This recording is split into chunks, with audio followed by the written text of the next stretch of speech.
Kim Jong-un, the leader of North Korea, rarely leaves his country. However, a few months ago, he traveled by rail on his so-called moving fortress to meet Vladimir Putin in Russia. The journey, which started in Pyongyang and ended at the Vostochny Cosmodrome, took about 2 days and covered over 1,000 kilometers through foreign territory. Kim Jong-un is no stranger to threats, which is why his train is an impenetrable fortress on rails. Let's dive into the extraordinary security measures that accompany his travels.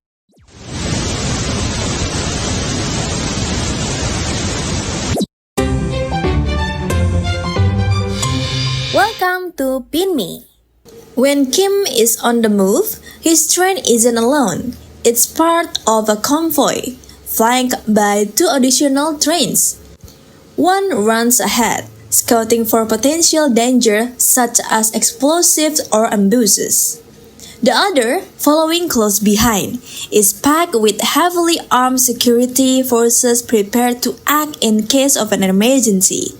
Overhead, helicopters survey the road, ensuring no threat goes unnoticed. Additional personnel are stationed at nearby airports along the road for extra precaution, ready to assist at the moment noticed. The train itself is a heavily armored beast. Its bulletproof windows, reinforced walls, and blast-resistant floor make it capable of withstanding direct attacks.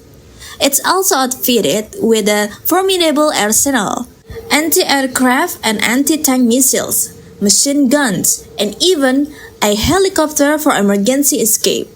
However, all this protection comes with a drawback.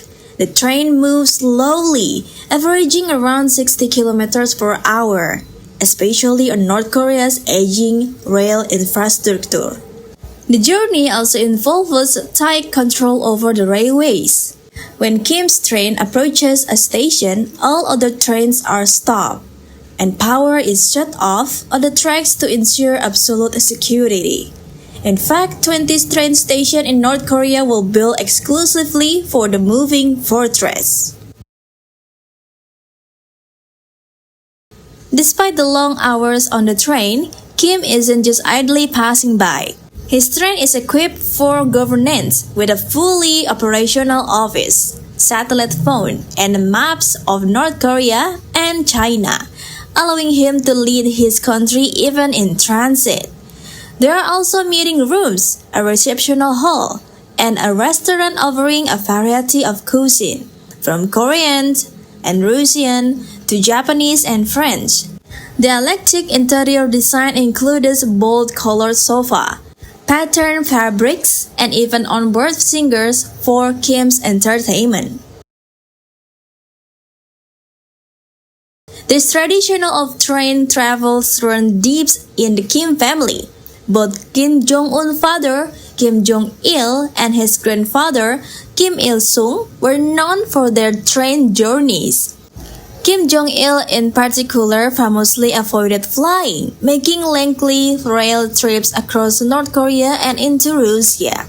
His most notable journey was a nearly month-long trek to Moscow in 2001. Of course, with such high-profile travels come risks.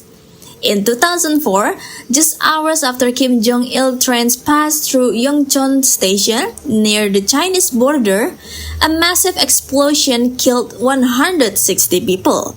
While the cause of the blast remains unclear, it raised concern of a possible assassination attempt. Security for the train was tightened even further after the incident. In more recent times, efforts to ensure the train's movement is secretly have become harder to maintain. With smartphones everywhere, the mystique surrounding Kim's travel has faded somewhat.